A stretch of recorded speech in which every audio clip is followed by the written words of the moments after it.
هل من ناصر ينصرنا هل من ناصر ينصرنا. بسم اللہ الرحمن الرحیم. السلام علیکم ناظرین محترم. محرم الحرام اور ہمارا پروگرام کا سلسلہ نوائے کربلا بہت سی منزلیں طے کرتے ہوئے ہم اس پروگرام تک پہنچے ہیں. اب تک جو گفتگو آپ تک پہنچی ہے اس کا بنیادی مقصد یہ تھا کہ کربلا کے حوالے سے وہ باتیں جو شاید ابھی ہماری نئی نسل تک نہ پہنچی ہو ماہرین کے ذریعے آپ تک پہنچا دیں. میں حاضر خدمت ہوں. میں آپ کا میزبان شکیل اختر. اس وقت جو موضوع ہے بہت اہم موضوع، خاص طور پہ ہمارے وہ نوجوان جو کربلا پر پی ایچ ڈی کر رہے ہیں یا اس موضوع پہ لکھنا چاہتے ہیں وہ ضرور ہمارے قریب رہے. ہمارا آج کا موضوع ہے کہ واقعہ کربلا کے ادبیات عالیہ پر اثرات. کربلا اس بہتے ہوئے دھارے کا نام ہے کہ جہاں بھی گیا تہذیب، تمدن اور ثقافت کی خشک کھیتیوں کو سیراب کرتا ہوا گزر گیا، اور زندگی کا کوئی شعبہ نہیں ہے جس پر کربلا نے اثر نہ چھوڑا ہو. انہی میں ادبیات عالیہ ہے، اور ہمارے ساتھ جو ماہرین ہیں وہ واقعی ادبیات عالیہ سے ان کا بڑا گہرا تعلق ہے. بلکہ اگر مجھے تھوڑی سی اجازت دی جائے تو میں کہوں گا کہ ہمیں ادبیات عالیہ تو سمجھ نہیں آیا، لیکن ان لوگوں سے گفتگو کر کے ان کی اعلیٰ ظرفی دیکھ کے ہمیں ادبیات کے اعلیٰ ہونے کا ثبوت. ڈاکٹر شاہد کمال صاحب کسی تعارف کے محتاج نہیں ہیں، اور علامہ یاور رضا یاور رضوی صاحب بہت ساری منزلیں. لیکن ہم نے یہ انتخاب جس موضوع کے لیے کیا ہے وہ پروگرام کے آخر میں آپ سے داد خود سمیٹ لوں گا. پہلے سرکار مجھ سمیت جو میری پوری نسل ہے یہاں سے اور پوری دنیا میں پھیلی ہوئی جو ہمیں دیکھ رہی ہے، جس کا شاید زبان و تہذیب سے بھی اتنا تعلق نہیں ہے، پہلے ہمیں ادبیات عالیہ کا مطلب بتا دیں سر. کہ ادبیات تو سمجھ آتی ہے عالیہ سے. ڈاکٹر صاحب میں آپ سے چاہوں گا پھر میں ایک بات عرض کروں کہ میں تو اس ٹرم سے ہی متفق نہیں ہوں. بجا یہ ادب عالیہ کا یہ ٹرم ہے، یہ میرے نزدیک ایبسرٹ ہے. وہ اس لیے کہ اس کی کوئی ہارڈ اینڈ فاسٹ ڈیفینیشن ہے نہیں. جب ہم اس کو کربلا کے تناظر میں دیکھتے ہیں تو کربلا کا وہ تو اتنا براڈ اسپیکٹرم ہے کہ وہ تو پوری کائنات پر کے ساتھ چل رہا ہے. ہم اسے ادب عالیہ کی چند کتابوں میں محدود نہیں کر سکتے. تو یہ تو عرض کیا میں نے ادب عالیہ کے بارے میں کہ یہ ٹرم میں اس سے متفق نہیں ہوں. لیکن مروتاً اس پہ مروتاً چلیے. تو اچھا، اب دوسری بات میں آپ سے عرض کروں کہ ہمارے ادب کو کربلا نے جو ایک سب سے بڑا تحفہ دیا وہ ہے مرثیہ. کیونکہ مرثیہ وہ واحد چیز ہے جو اس زمین سے اگی ہے. ورنہ آپ کی جتنی بھی غزل کا تعلق زمین سے نہیں، غزل کا تعلق عربی سے آئی، قصیدے سے آئی. اچھا، غزل قصیدے سے آئی. نظم مرثیہ جو ہے صرف برصغیر سے، مرثیہ یہیں تو جو کاشی کے اور ایران کے مرثیے ہیں مراثی ان کو شمار. میں اردو مرثیے کی بات کر رہا ہوں کہ اردو مرثیہ یہیں سے اس کا جنم ہوا. وہ واحد چیز ہے ہمارے ہاں لٹریچر کی جو یہاں سے پیدا ہوئی ہے اور عروج تک پہنچی. عروج تک پہنچی. اچھا، پھر اس میں ایک اور خاص بات ہے کہ کربلا کا جو واقعہ ہے اس کو اگر منزل بمنزل آپ دیکھتے جائیں تو وہ پوری ایک ایسی کہانی ہے جو آپ کے ناول کا، آپ کے ڈرامے کا نصاب متعین کر دیتی ہے. ساری جزویات موجود ہے اس میں. بالکل صحیح. یعنی دیکھیے کربلا کا جو واقعہ ہے اس کو ہم دیکھیں تو 3 بنیادی چیزیں میرے خیال میں آتی ہیں: ڈیووشن، سرنڈر اور سیکریفائی. ڈیووشن سرنڈر سیکریفائز ہوتی ہے تو سرنڈر کرتا ہے آدمی. سرنڈر کرتا ہے تو قربانی دیتا ہے. تو ہمارے ادب میں ڈرامہ ہو، افسانہ ہو، ناول ہو، فلم ہو، کوئی بھی چیز ایسی نہیں ہے کہ جو منزل بمنزل اس صورتحال سے گزرتی ہوئی اپنا نصاب نہ بناتی. بالکل صحیح کہہ رہے ہیں، بالکل صحیح کہہ رہے ہیں. تو اس سے بڑا اثر کیا ہو سکتا ہے؟ اچھا، شاعری میں آ جائیے تو آپ کے یہاں جتنے بھی گیت لکھے جاتے ہیں، جتنی بھی رزمیہ شاعری آپ کی ہے، وہ ساری واقع کربلا سے مستعار ہے. آپ ڈرامے کی طرف آ جائیے تو وہاں جو کردار ہیں وہ بنیادی کردار، اس کے ڈرامہ ہو آپ کا یا افسانہ ہو یا ناول ہو، وہ ایک حق ہے جو ہیرو ہے، ایک باطل ہے جو جھوٹ ہے. سمجھے نا جی؟ یہ سارے آپ نے وہیں سے لیے ہیں کردار. اور دلچسپ بات میں آپ کو بتاؤں کہ صرف واقعہ کربلا جو ہے اس کے اثرات صرف یہاں نہیں ہوئے، اس کے اثرات مغرب تک گئے ہیں، یہاں سے یہاں یہ واحد اثر ہے یہاں سے وہاں گیا. یہاں سے وہاں گئے ہیں. ابھی پچھلے دنوں ایک تھیسس میری نظر سے گزرا جس میں Divine Comedy, Paradise Lost, Faerie Queene اور کچھ نظمیں ہیں، جو بڑا کام کیا گیا اس میں وہ تلازمات تلاش کیے انہوں نے جو یہاں سے وہاں گئے تھے. تو یہ واقع کربلا کی وسعت ہے کہ اس نے ادب کے کسی بھی پہلو کو تشنا نہیں چھوڑا ہے. اس میں کربلا کا کمال ہے. بالکل میں نے عرض کیا، یعنی ادبیات کا اس کا کوئی تعلق نہیں. واقع دیکھیے ادبیات تو اپنا نصاب لیتی ہے نا کہیں سے. اچھا ادبیات تو اپنا اب نصاب ایک کہیں سے منٹ لیتی میں آپ کی طرف اسی موضوع کی طرف آؤں گا. پہلے اپنے نئی نسل کے جو نمائندے ہیں، جو ان میں کچھ ہی لوگ ایسے ہیں جو بڑوں کی بات سنتے ہیں، ان میں ہمارے قبلہ یاور صاحب ہیں. آپ نے ہماری دونوں کی گفتگو سن لی، کوئی ریئیکشن شو نہیں کیا. آپ کا نقطہ نظر کیا ہے ڈاکٹر صاحب کی گفتگو کے حوالے سے؟ یہ جو ایک خاص ٹرم استعمال کی گئی ہے ادب عالیہ کی، تو اگر ہم اسے انگریزی میں ترجمہ کریں تو اسے ہم کلاسیکل لٹریچر کہیں گے. اور کیا اچھا سہارا لیا آپ نے. کلاسیکل کا کلاسیکل لٹریچر کہیں بھی عالیہ میں نہیں آتا، تو لیکن آپ انگریزی ترجمہ کر کے اس کو آسان کر دیا ہے. تو اگر ہم اسے یہ سمجھنے لگیں کہ کلاسیک ہے اور یہ دیکھا جائے کہ اس کا کینوس کتنا بڑا ہے، اس کا دائرہ کتنا بڑا ہے، تو اس کے لیے جو ہمارے کہا جائے گا بزرگ تھے، عقبا تھے، جو ہمارے اسلاف تھے، انہوں نے ادبیات میں موجود ہر ایک صنف میں کربلا کو موضوع اور اس کو مستعار لیتے ہوئے اتنا بڑا کام کیا کہ جو زمان و مکان سے کی حدود سے باہر نکل گیا. یہ سمجھ لیں آپ، ہر زبان میں، ہر ایک ادب میں جتنی زبانیں ہیں ان کے تمام تر کے ادبیات ہیں، اور تمام تر ادبیات میں کلاسیک ہر ادب کا حصہ ہے اور ہر زبان کا خاصہ ہے.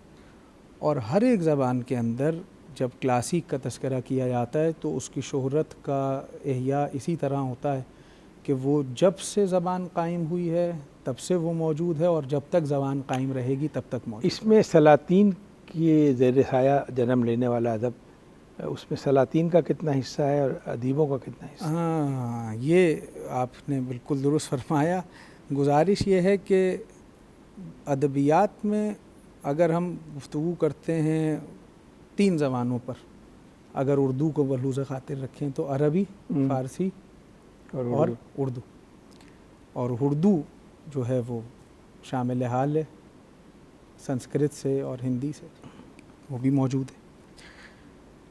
ہمیشہ یہ جو ڈاکٹر صاحب نے ایک بات کہی ہے، میں اسی کو آگے بڑھاؤں گا کہ پروفیسر صاحب نے جو بات کہی کہ مرثیہ خالصتاً اردو زبان میں کربلا سے منطبق ہے. حالانکہ لغوی معنی یہ نہیں ہے، حالانکہ کسی کے مرنے پہ. ہاں، اگر آپ عربی، لفظ تو عربی ہے نا، المرثیہ ہے، لفظ تو عربی ہے.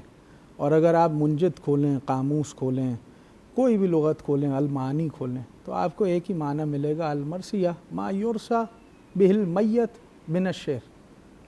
کسی بھی مرثیے میت کا پر مطلب یہ ہے کہ رسا کرنا، بین کرنا، گریہ کرتے ہوئے بین بیان کرنا شعر کی بنیاد پر اور شعر کی تمام اصناف میں. تو اگر یہ دیکھا جائے تو زمانے جہالت میں عرب نے ہم اپنے اسلاف کی موت پہ مرثیہ کہا. تو ہمارے موضوع کی طرف آ گئے نا آپ، جی ہاں، کہ کربلا کے ادب عالیہ پہ جو اثرات ہوئے بالکل اس نے اپنے سانچے میں ڈال دیا، دیا. سانچے میں بہت آسان کر دیا آپ نے. اور آپ اگر دیکھیں تو جب پرانی جنگیں ہوا کرتی تھیں تو لوگ جو ہے وہ مرثیہ پڑھا کرتے تھے جنازوں پہ کھڑے ہو کے. اور یہ الگ بات ہے کہ مسدس کی شکل نہیں ہوتی تھی. عربی زبان میں مسدس کی شکل نہیں ہوتی تھی، مسدس کی شکل اردو نے اختیار کی، جبکہ عربی زبان میں وہی غزل اور نظم کا طریقہ تھا، وہی اشعار پڑھے جاتے تھے جسے ہم قطعبند بھی کہتے ہیں اردو زبان میں. اسی طریقے سے غزل کے طور پر شعر کہے جاتے تھے، اور لیکن ان کی موضوعیت مرثیہ ہوتی تھی، موضوعیت رسا ہوتا تھا.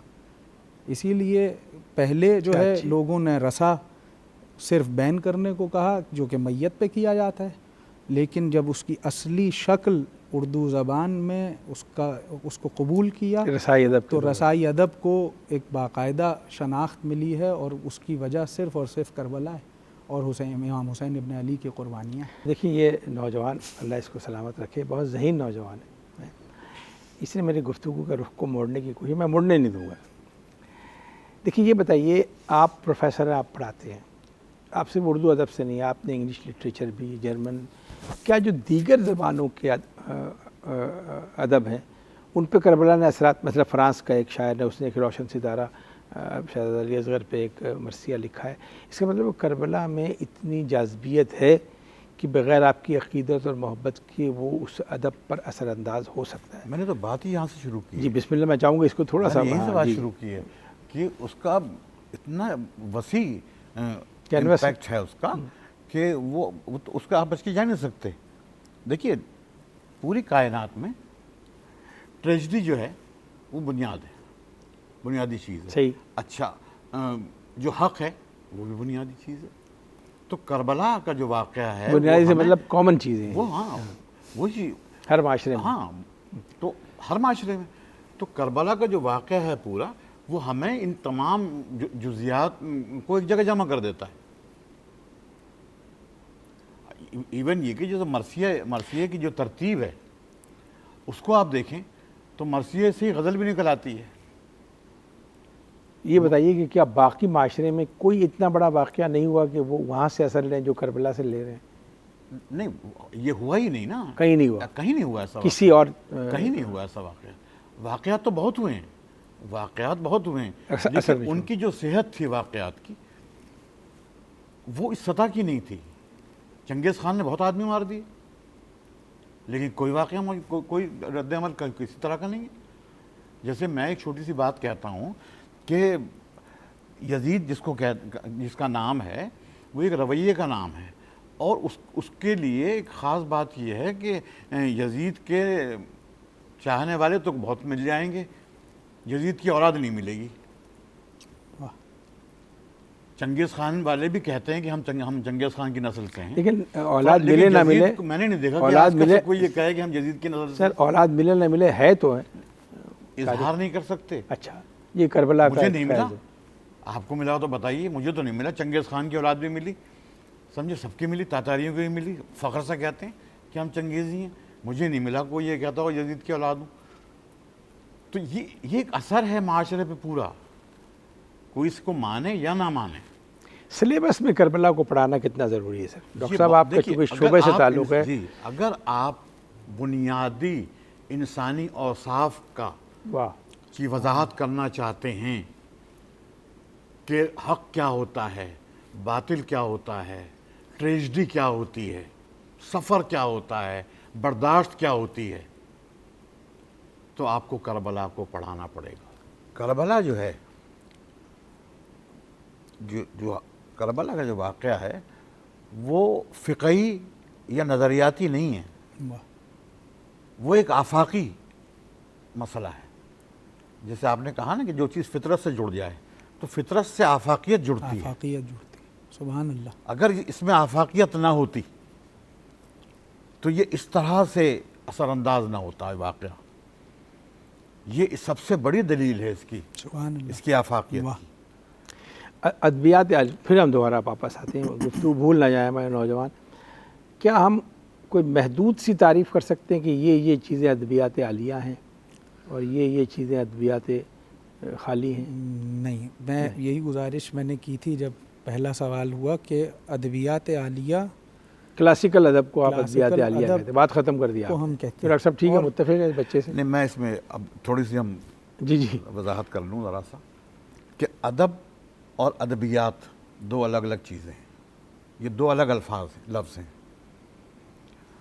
یاد کہتے ہیں عربی میں علم کو، تو ادب کا جو علم ہے وہ ادبیات ہے، اسلام کا جو علم ہے وہ اسلامیات ہے، واہ، نفس کا جو علم ہے وہ نفسیات دین کا جو علم ہے وہ دینیات ہے۔ واہ، تو ادبیات نہیں ہے، ادب عالیہ ہوتا ہے، جس میں نے آپ سے کہا کہ مجھے تو ایبسرڈ لگتا ہی، تو ادبیات عالیہ نہیں ہوتا، ادب عالیہ ہوتا ہے۔ واہ، اچھا اب آپ مجھ سے یہ یعنی کہیں میں گے اس کو پھر آپ سے کنفرم کرنا چاہتا ہوں کہ ادبیات عالیہ لفظ صحیح نہیں، ادب عالیہ ادب عالیہ.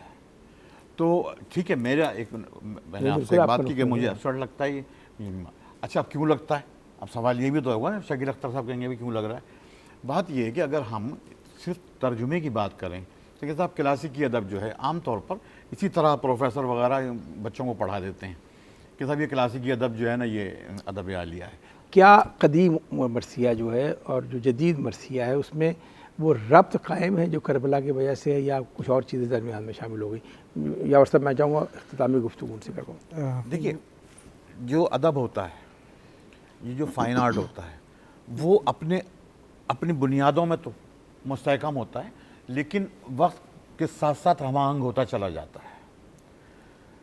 تو ہمارا مرثیہ جو ہے اس کی جو مضبوط بنیاد ہے وہ میر انیس ہیں، مرزا دبیر ہیں، لیکن اس کے بعد وہ ہم آہنگ ہوتا چلا گیا ہے. مطلب جوش صاحب کے مرثیے جب ہم پڑھتے ہیں تو ہمیں آج کے زمانے کے مرثیے نظر آتے ہیں. اعلی رضا کے پڑھتے ہیں، اعلی رضا کے مرثیے پڑھتے ہیں، رضا خاکی کے پڑھتے ہیں. جوش صاحب کے مصرے کا میں مرثیے کا ایک بند سنا دیتا ہوں آپ کو. زندگی ازداد کا پیمانے لطف و اتفاق، ایک ہم آہنگی میانے جذبہ وصل و فراق، ایک اٹل میثاق مابین جمود و انشقاق، خیر و شر کا صلح و نامہ شم و سرسر کا وفاق، شبنم و خورشید کا عہد وفا ہے زندگی، دیکھیے تو بت پرکھیے تو خدا ہے زندگی. مصطفیٰ زیدی کا مرثیہ ہے کربلا ہے کربلا. جی آپ لوگ ماہرین ہیں، اس کو کس پیمانے پہ رکھتے ہیں؟ وہ جدید مرثیہ میں چاہتا اپنے ہوں اسلوب میں یہی تو آپ سے گفتگو کیا، وہ اپنے اسلوب کے بعد جدید مرثیہ ہے. جی وہ مرزا دبیر اور میر انیس کے ایکسٹینشن. وہ ہے وہی. یاور صاحب آپ چپ ہیں، کوئی وجہ ہے؟ میرے نزدیک ہمیشہ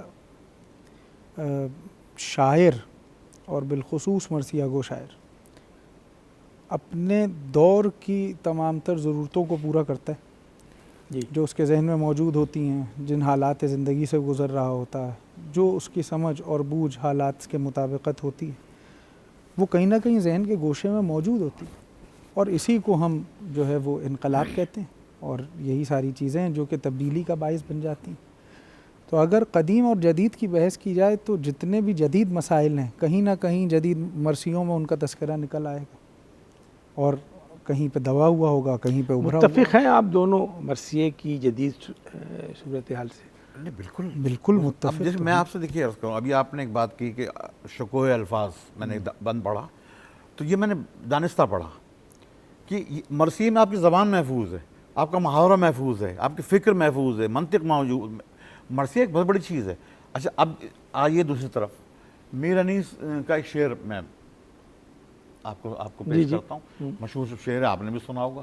پورا مرثیہ سمیٹ دیا میر انیس نے، اور پورا ایک نصاب دے دیا آنے والے زمانے کو کہ یہ بے سبب نہیں سونے گھروں کے سناٹے، مکان یاد کیا کرتے ہیں مکان. سبحان اللہ. ان دو مصروں میں پوری زندگی سمیٹ دی، پوری ٹریجڈی سمیٹ دی، پوری قربانی سمیٹ دی. کیا میں یہ آخری سوال، کیا میں یہ کہنے میں حق بجانب ہوں کہ اردو زبان کی زندگی وابستہ ہے مرثیہ اور کربلا سے؟ میں صحیح کہہ رہا ہوں یا بالکل ٹھیک؟ بالکل درست ہے. ہم یہی بات کہہ رہے ہیں. دیکھیے غالب کہتا ہے نا کہ یوں ہی گر روتا رہا غالب تو ہے اہل جہاں، دیکھنا ان بستیوں کو تم کے ویراں ہو گئیں. تو کیا کیا جائے سر؟ آخری سوال. تو اردو کی بہتری کے لیے یا مستقبل کے لیے ہم کربلا کے سے کیسے اس کو مربوط کریں؟ آخری سوال آپ دونوں میں. دیکھیے میں یہ سمجھتا ہوں اور بہت ذمہ داری سے یہ بات کہہ رہا ہوں کہ جو بھی زندگی کا رویہ اپنی روایت سے جڑا رہتا ہے اس میں ترقی ہوتی رہتی ہے، اور جیسے آپ اپنی روایت سے کٹتے ہیں وہ ترقی رک جاتی ہے. تو واقع کربلا اور مرثیے اور نوحے اور جو یہ پورا ادب ہے، جو کربلائی ادب میں اس کو استعمال کروں، یہ روایت سے جڑا ہوا ہے. جی روایت سے جڑا ہوا ہے، اور اس کی روایت کا تسلسل موجود ہے. یاور صاحب یہ مجبوری تو نہیں ہے؟ نہیں یہ کہہ رہے ہیں نہیں، مجبوری نہیں ہے، بالکل ایسا ہی ہے. گزارش یہی ہے کہ ہمارے ہاں اس وقت اگر ہم لوگ مرثیے کو اور بالخصوص انیس و دبیر کو تحقیق کے ساتھ پڑھیں، ہم یہ دیکھیں کہ غالب نے کہاں کس موضوع سخن میں بات کی ہے اور کس موضوع کے تحت بات کی ہے اور غالب یہاں کہنا کیا چاہ رہے ہیں، تو آپ کو نتیجتاً یہی شے نظر آئے گی کہ ہاں کربلا کا کہیں نہ کہیں تذکرہ موجود ہے۔ بہت شکریہ علامہ یاور صاحب، ڈاکٹر شاہد کمال صاحب۔ کرب و بلا میں عصر کے سورج کے ساتھ ساتھ تاج یزید ڈوب رہا تھا فرات میں۔ شکیل اختر کو اجازت دیجیے، اللہ نگہبان۔ جن کا جھولا فرشتے جھولاتے رہے، لوریاں دے کے نوری سلاتے رہے، جن پہ سفاک خنجر چلاتے رہے، جن کو کاندھوں پہ آقا بٹھاتے رہے، اس حسین ابن حیدر پہ لاکھوں سلام۔ السلام یا حسین، السلام یا حسین۔